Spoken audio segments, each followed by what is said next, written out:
પ્રજાસત્તાક દિવસ નિમિત્તે જાલોરી મુસ્લિમ સમાજ દ્વારા મેડિકલ કેમ્પનું આયોજન કરવામાં આવ્યું હતું। ડીસા તાલુકાના જૂના ડીસા ગામે મુસ્લિમ જાલોરી સમાજ દ્વારા મદ્રેસા ખાતે મેડિકલ કેમ્પનું આયોજન કરવામાં આવ્યું, જેમાં અમદાવાદથી ડોક્ટર નાઈમભાઈ, પાલનપુરથી ડોક્ટર મકસુદાબેન, ડીસાથી ડોક્ટર કૌશલભાઈ તેમજ ડોક્ટર શાહરૂખભાઈ, ડોક્ટર ઇરફાનભાઈ મેમણે આ કેમ્પમાં સેવા આપી। આ કેમ્પનો મોટી સંખ્યામાં લાભાર્થીઓએ લાભ લીધો હતો।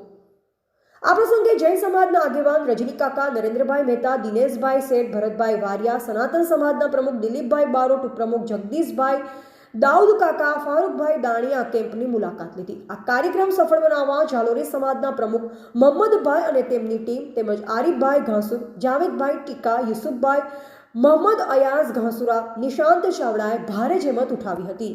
અહેવાલ દિલીપ દરજી। જૂના ડીસા જાલોરી જમાત દ્વારા જે જૂના ડીસા ગામના નગરજનો માટે જે કેમ્પનું આયોજન કરવામાં આવ્યું છે એ ખરેખર ખૂબ આવકારનીય પગલું છે અને આ એક શરૂઆત છે। અને હું માનું છું કે ગામની અંદર ગામના ઘણા બધા ડૉક્ટર્સ છે જેમણે પોતાની સેવાઓ પણ ઓફર કરી। અમુક ડૉક્ટર્સ ન આવી શક્યા, પણ દરેકે પોતાની એક લાગણી વ્યક્ત કરી કે અમે ભવિષ્યમાં કંઈ પણ એવું હશે તો એના માટે તૈયાર છીએ। તો આ એક ગામ માટે સારી બાબત છે કે ગામની અંદર આવા આયોજન થઈ રહ્યા છે અને આપણે આશા રાખીએ કે ડે બાય ડે આની અંદર પ્રગતિ કરીએ અને દરેકના માટે, દરેક ગામના રહેવાસી માટે જે છે કંઈક ને કંઈક પોઝિટિવ એક્ટિવિટી આપણા સમાજ તરફથી, આપણા તરફથી થતી રહે।